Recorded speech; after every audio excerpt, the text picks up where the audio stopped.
weigh in on what's going on at the moment and what's likely to happen. Of course, the Constitutional Court has agreed indeed to hear the former President Jacob Zuma's application to have his 15-month jail term rescinded.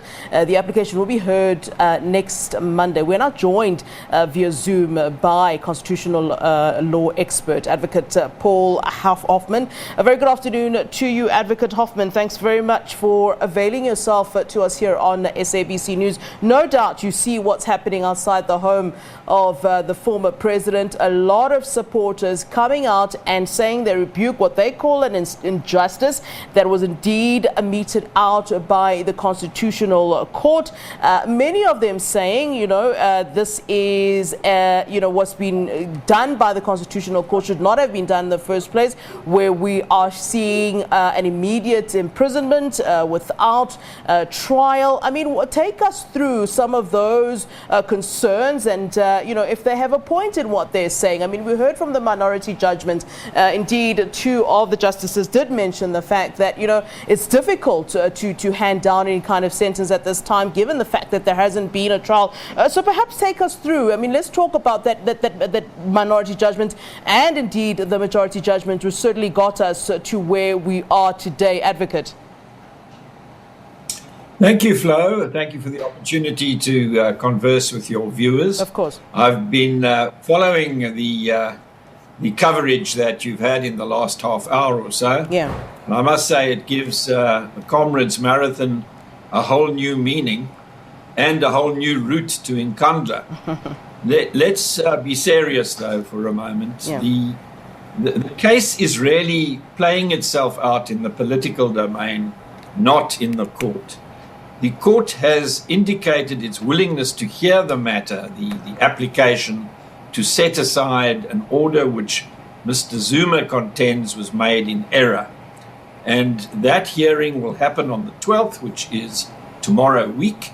And there is absolutely no need at this stage for anybody to be massing and having a super spreader event around Nkandla. The case which Mr. Zuma has brought is based on what he calls a judgment made in error. And he seems to identify the errors, as you suggested in your intro, around the issue of his not being given a proper hearing. His problem is that he chose not to participate in the proceedings, and he chose to ignore an invitation by the court as to what the appropriate sentence should be, and as to why he should not just be treated in a punitive fashion rather than a coercive fashion. Now, we know from the judgment of Tuesday last that the Constitutional Court divided on the issue of whether the punishment should be purely punitive, which is what the majority said. They didn't give him a suspended sentence or an option to come to the commission that he has been avoiding so assiduously for so long. They simply ordered that he go to jail for 15 months. Yeah. The minority took a different view. They felt that purging contempt of court through coercive means is a possibility, but it wasn't one they were prepared to entertain. It seems that they prepared the judgment before the 3-month extension of the life of the commission was given, and so they could see no point in asking Mr. Zuma to go and give his evidence. But both the minority and the majority are satisfied that Mr. Zuma is in contempt of the order that was made, compelling him to go and give evidence, and both the majority and the minority are satisfied that he has to account for and take responsibility for his failure to comply with the court order. Yeah. So he Sorry, yes. Yes, I just want to come in when you're talking about the fact that the former president chose not to participate in the hearings of the commission. The issue there was really about the former president saying, look, I don't mind coming to give evidence, but my issue is that the person who's chairing this commission is someone I'd like, in fact, to recuse himself, and for reasons that he stipulated. And one wonders, and I wonder if you and I might have had this conversation at some point, and maybe it's a good time to reflect on it. If we've had this conversation, might it not have been easier at that time for the Deputy Chief Justice and now acting Chief Justice Raymond Zondo at the time to say, look, all right, let me step back. Let's have someone else here so that you can give then your evidence, so that we at least then have you at the commission giving your evidence. It seems as though there was two kind of issues here that we're dealing with, and one wonders if perhaps the Deputy Chief Justice could have taken, the bigger person, I suppose, if one can put it that way. You can put it differently in legal terms, in terms of saying, all right, well, I'll step aside because you're saying that you know me personally in a personal capacity. Would that not have been easier to go that route? Because it does seem that the former president's main issue in terms of the commission was who was actually chairing the particular commission. That issue, Flo, is not one that I was talking about. I was talking about the failure of Mr. Zuma to participate in the proceedings in the Constitutional Court. Yeah. But as far as the recusal or non-recusal of Deputy Chief Justice Zondo, now acting Chief Justice, is concerned, my attitude is that no proper grounds for a recusal were ever put forward by Mr. Zuma. He did not have the courage to seek to interdict the evidence that the commission wished to take, pending the outcome of the review proceedings which he started. And I suspect that he didn't ask for that interdict, preventing this entire scenario playing out, because he knew that he wouldn't get that interdict, or he was advised that he wouldn't get that interdict, because he did not have grounds for recusal.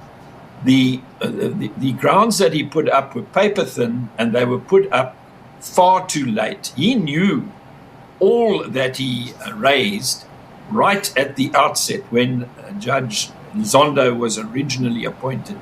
If he had a difficulty, he should have raised it at the beginning.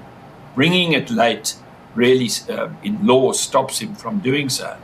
And the solution of getting somebody else to hear the evidence is not one that works in law, because that person who hears the evidence, if it's not Deputy Chief Justice Zondo, is a person who's hearing the evidence in a vacuum and has to make findings on aspects that are perhaps covered in other evidence that is not before him or her. So it's really a non-solution. Yeah. You spoke about the fact that, Zuma supporters are out in their numbers at this time, and if I understood you correctly, that it's quite unnecessary, in that the Constitutional Court has indeed agreed to hear the former president's application to have that 15-month jail term rescinded. However, the former president's application for rescission of the Concord order, from my understanding of that direct imprisonment, won't automatically suspend the order from what I understand however, we are now in the sticky situation where we have a situation where the president might still be forced to go, in fact, to prison while we wait for this application of rescission.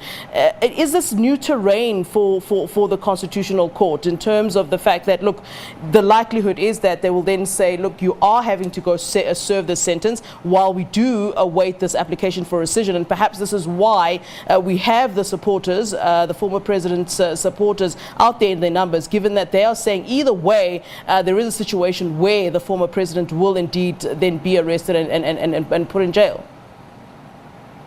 No, I can't see that happening. Look, when the application was launched, the Constitutional Court might have said, sorry, we're not prepared to entertain this.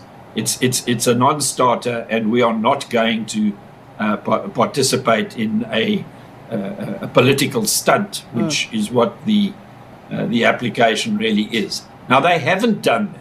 They've actually said, listen, we will give you a hearing. We will give you a hearing on the 12th. We will give further directions if we need to. And here is a timetable for those who are in this case to file their papers, file their heads of argument, and get themselves ready for the hearing. Now, in those circumstances, it would be churlish for anybody to suggest that Mr. Zuma should go to jail for a couple of days while we are getting ready for a hearing next Monday. And in my view, they have no business asking for a stay of the warrant of arrest in the KZN High Court, because that court is not the court that ordered the arrest of Mr. Zuma. The application ought to be made, if it is necessary at all, in the Constitutional Court. I suspect that there will be an agreement between those involved in the case that the warrant be stayed, the service of the arrest of Mr. Zuma be stayed until after the hearing. And it really, what you're seeing on the screen in relation to goings on outside in Kandla is nothing to do with the legal issues in the case. It has everything to do with the political power play that is taking place within the ANC. And that, I'm afraid, is not something that gets adjudicated on Constitutional Hill. It ought to get sorted out in the Thule House, or the ANC should just put on its big girl brooks and split, because that's the way it's heading at the moment. Yeah, Advocate Hoffman, just if you can just clarify for us, in terms of this application for rescission, who will be hearing? And the reason that I ask you this is I wonder, of those who will be hearing the particular application, I wonder if, the Chief the now acting Chief Justice would then also be hearing it, and he's one of the people that are then the respondents in terms of the President's application. Won't then that cause some kind of, a sticky situation in terms of going back again to then another issue of a recusal? Who will indeed be hearing this particular this particular application? And maybe you can clarify for us, how the Constitutional Court then works in this particular case. Certainly, the situation when an application is brought under Rule 42, that is an application to set aside an order of court on the grounds that it was granted in error, is one that is brought to the same court that gave the order in the first place. Correct. So the 9 judges who sat on Tuesday in the judgment that was given on Tuesday, or the 2 judgments, they are the same 9 judges who will be hearing the matter on the 12th. The acting Chief Justice is a party in the matter and did not participate in that bench, obviously, because he's a party, and he will not be participating in the hearing on the 12th. So this might be a little bit concerning, Advocate Hoffman. Yeah, this might be a little bit concerning. Sorry? This might be a little bit concerning, Advocate Hoffman. At the end of the day, he's now the acting Chief Justice. So essentially, he's then the boss of those who will be hearing the application for rescission. I don't know about you. I wouldn't, in a work situation, be doing the opposite of what my boss would ideally want me to do. So I wonder, in this particular setting, how this then works. These 9 judges of the Constitutional Court are then having to now apply their minds to the application of rescission. Yet at the end of the day, the person at the top there is, of course, a party in the matter, who is the acting Chief Justice at this time, Raymond Zondo. Please clarify that for me, please. Yes, what you've got to realize is that the acting Chief Justice is temporarily the first among equals. It is also part of the oath of office of each and every one of those judges that he or she will conduct themselves independently and impartially. So your comparison with the normal workplace where there is a hierarchical structure and a boss that you answer to is not one that applies in the Constitutional Court, or indeed in any court. Each and every judge has to deal with the matters without fear, favor, or prejudice, and that includes without fear of the boss, without favoring the boss, and without prejudice to the public. And that means that the concerns around the two hats that the acting Chief Justice is wearing in the matter are totally unfounded. It's not an issue that arises. He does not participate in the hearing of the case, other than as a party, and he does not participate in the debates and discussions that will follow after the hearing, when the judges or the justices of the Constitutional Court are weighing up the merits and demerits of the applicant. Yeah. I think you might have briefly touched on it, but I think it's important just to go back to this issue regarding the application of the rescission, and certainly, I suppose, a question that Zuma supporters might then have in terms of what then is the purpose of an application for rescission if pending that hearing, the main order is then implemented simultaneously. Yes, I don't see that happening. I think any attempt to do that can be defeated on the basis that instead of simply summarily rejecting the application Mr. Zuma has made, the court has said, fine, we will hear you. We will hear you as a matter of urgency. We will hear you on the 12th of July. Yeah. That stance has opened the door of the court to Mr. Zuma, and it would be counterproductive and really quite churlish to expect him to go and sit in jail for a couple of days pending the outcome of that hearing. Yeah. How do you see this all sort of playing out ultimately, Advocate Hoffman? I mean, in terms of not just the immediate, but also long term. So let's just say, and I'm obviously just painting a scenario for you here. Let's just say then that, the former President Jacob Zuma does indeed then serve that 15-month sentence. At the end of the day, we still have him not speaking or giving evidence at the commission. So what then happens after that 15 months? Do we then say, now you're back to being forced to go to that commission, which from my understanding is supposed to be wrapping up in any case anytime soon? I mean, just in terms of long term, I'd like to understand what is the maybe end goal, if one can put it that way, essentially. The end goal of the exercise at the moment is the preservation of the rule of law and the upholding of the dignity, effectiveness, and reputation of the court. This is a case about contempt of court. It is not a case about compelling Mr. Zuma to give evidence to the commission. As you rightly point out, the commission will be wrapped up by the time he has served his sentence, even if he only serves the minimum, which is a quarter of the 15 months that he has had imposed upon him. The commission itself does not want any more evidence from Mr. Zuma. It is able to wrap up its work without his evidence. And what is likely to happen in the pending applications set down for the 12th of July is that Mr. Zuma will lose that application.